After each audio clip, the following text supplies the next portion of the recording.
Vocês lembram do caso do Antônio Marcos? Quem é ele? Ele foi morto a tiros, teve o corpo carbonizado e o pior, segundo a polícia, tudo foi planejado por um dos melhores amigos dele. Quase 1 ano e meio depois do crime, este homem, que chegou a confessar o assassinato, continua foragido, não se sabe aonde está. Agora imagina, uma dívida de mais de R$500 mil. Deixa eu falar com o Léo aqui, porque além de ser há uma suspeita de participação da esposa do acusado. Como assim? Hoje, nessa altura do campeonato, 1 ano e meio depois do crime, ela já afirma que é ex-esposa, que não tem mais nenhum relacionamento com o suspeito que ainda está foragido. Ele é procurado pela polícia, o Leandro. E aí a gente vai trazer na reportagem que a polícia afirma o seguinte, que houve todo um plano arquitetado em família, porque a gente tem o amigo, melhor amigo do Antônio Marcos, com a esposa dele, com daí os irmãos da esposa, ou seja, os cunhados dele, que vão lá e planejam, vai ser assim, ele vai vir aqui, vão fazer isso, vão fazer aquilo, depois a gente leva num carro. A polícia afirma tudo isso, tanto que dos 4, 3 foram presos. Um acabou morrendo em circunstâncias que não tiveram a ver com esse caso, por conta do acidente de trânsito. Agora outros 2 responderam por este crime, alguns ainda respondem atrás das grades. Só que tem muita água embaixo dessa ponte e até envolvendo ações judiciais. Quase 1 ano e meio depois do assassinato de Antônio Marcos Sutil de Oliveira, o principal mentor do crime permanece livre, impune. Segundo a polícia, Luciano Alis Ferreira armou uma emboscada para a vítima, planejou a execução e ocultação de cadáver. Ele falou assim, cara, onde você tá? Que a gente precisa resolver essa dívida. Eu falei, eu tô em casa. Aí ele chegou lá e entrou pra dentro. Normal, vamos conversar. Cara, você tem pra me pagar? Eu falei, cara, eu preciso que você espere mais um pouco. Aí ele se alterou e mostrou a arma. Nisso que ele mostrou a arma, eu já pulei nele. E meu cunhado tava do lado de dentro, eu gritei, ele já veio e conseguiu, que quando eu pulei nele, a arma caiu. Aí ele conseguiu pegar a arma, aí a gente deu disparo nele. O corpo foi carbonizado com gasolina. Eu tô assumindo e eu ia assumir no dia o que foi feito, entendeu? E se um dia a polícia me achar, sorte pra eles. Um crime cometido praticamente todo em família, ao lado de Luciano, a esposa, cunhado e um grande amigo. Cada um com uma missão clara: sumir com Antônio Marcos e uma dívida superior a R$600 mil.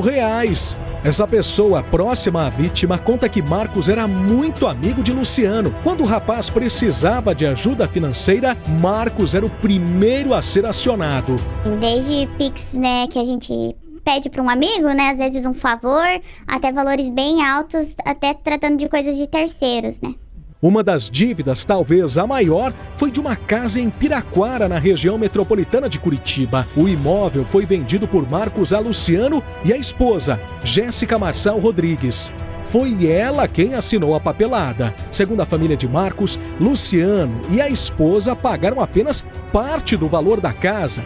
O restante ficou acumulando juros, assim como outras dívidas. Os valores só foram aumentando e Marcos insistia na cobrança da dívida. Às vezes, Luciano pagava alguma coisa, mas na maioria ele prometia que um dia ia quitar e por aí. Foi então que em janeiro de 2024, a vítima conseguiu fazer um acordo com um amigo. Luciano ofereceu a casa que, anos antes, tinha sido comprada inclusive por ele, como parte deste acordo, para que, enfim, eles pudessem ficar em paz. A promessa é que ele entregasse o imóvel em 2 meses. Para convencer Marcos, Luciano chegou a enviar vídeos do interior da casa. Passaram-se os 2 meses prometidos e em março, Luciano marcou um encontro com Marcos para, enfim, fechar a compra da casa. A vítima não imaginava, mas era uma armadilha.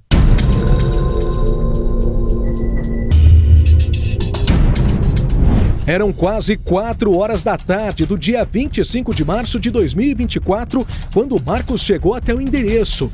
Ele estaciona o carro em frente ao imóvel e desce. Essa é a última imagem de Marcos ainda com vida. Ele espera do lado de fora por alguns segundos e depois entra. Cerca de 20 minutos depois, uma movimentação. Um homem de branco sai da casa, entra no veículo, manobra e entra de ré na residência. Segundo a polícia, trata-se de Luciano. O carro foi estacionado com a traseira virada em direção ao portão não à toa. A ideia é que o corpo do Marcos fosse colocado dentro do porta-malas. E foi isso que eles fizeram. A partir daí, tudo mais rápido. 5, 6 minutos, o corpo já estava no porta-malas e os envolvidos no crime preparados para poder esconder o corpo. Foi então que eles foram naquela direção, percorrendo cerca de 40 quilômetros até a zona rural de São José dos Pinhais. A região é conhecida como Campo Largo da Roseira. Quem chegou primeiro por aqui, antes mesmo da polícia, foram familiares de Marcos, graças a essa mensagem enviada por Luciano. Nela, o homem aponta a localização do corpo em uma primeira confissão do crime. Ele falou para a família que ele tinha feito isso, que ele ia se entregar, né? Que ele não estava mais aqui na cidade, mas que ele ia se entregar e que ele tinha feito isso, pediu desculpa até em algumas mensagens.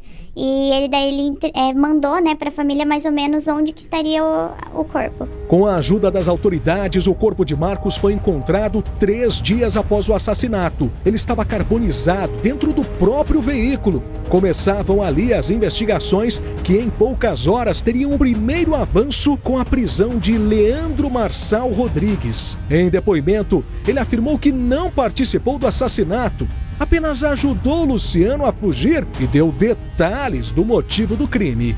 Apesar da confissão, a justiça decidiu soltar Leandro, que poucas semanas depois perderia a vida num acidente de trânsito. Enquanto isso, os outros envolvidos no crime fugiam das autoridades. Jéssica, a esposa de Luciano, por exemplo, fazia de tudo para sumir do alcance da polícia. No dia do crime, ela foi gravada comprando uma garrafa de álcool. A suspeita é que o líquido tenha sido usado para limpar a cena do crime. Já o irmão dela e cunhado de Luciano, Emerson Marçal Rodrigues, teria uma participação ainda maior no assassinato. Teria sido ele quem ateou fogo no carro de Marcos e, consequentemente, no corpo da vítima. Já Luciano foi quem atirou na nuca de Marcos. Por telefone, o homem alegou que o disparo foi feito numa tentativa de se defender. Ele estava alterado, armado, e se a gente não tivesse entrado em luta corporal com ele, eu e meu cunhado, e não tivesse tomado a arma dele, ele tinha matado a gente também. A polícia, no entanto, descarta a legítima defesa.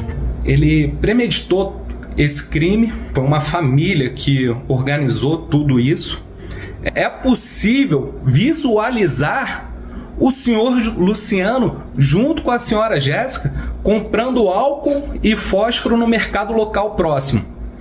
Depois de um tempo, ele ainda volta e compra mais álcool para jogar no carro e tentar ocultar esse cadáver junto com o veículo.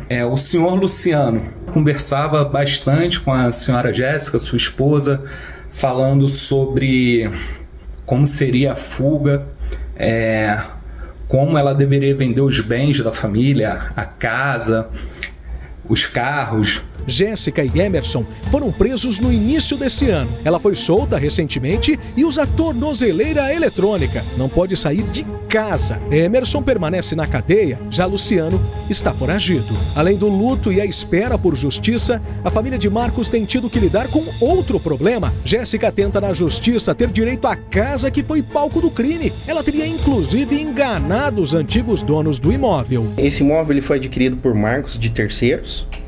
E o Marcos, ele detinha procuração desses terceiros para realizar a venda desse imóvel. Então a Jéssica, enquanto foragida, ela contratou uma advogada e essa advogada ajuizou várias ações reivindicando a posse desse imóvel, todas de maneira irregular. Tanto é que ela procura esses antigos proprietários do imóvel, se apresenta como compradora desse imóvel e diz que está tudo certo com a compra e venda do imóvel, até mesmo ocultando a morte de Marcos. E os herdeiros, acreditando ali, passando boa fé para o negócio, acaba transmitindo esse imóvel para o nome da Jéssica. Uma decisão recente da Justiça reconheceu que a casa era de Marcos e, portanto, pertence aos herdeiros dele. Apesar disso, a situação ainda não está definida. Para os parentes da vítima, o que resta é esperar. Esperar principalmente pela prisão do homem por trás do assassinato e planejamento do crime. A A gente quer justiça, né? O Luciano ainda tá foragido, então a gente quer justiça, a gente quer ajuda de se alguém vê ele em algum lugar, que entre em contato com a polícia, porque a gente quer justiça e quer paz, né? A gente já perdeu uma pessoa muito importante pra família, era a nossa base. Então a gente quer justiça e paz pra família.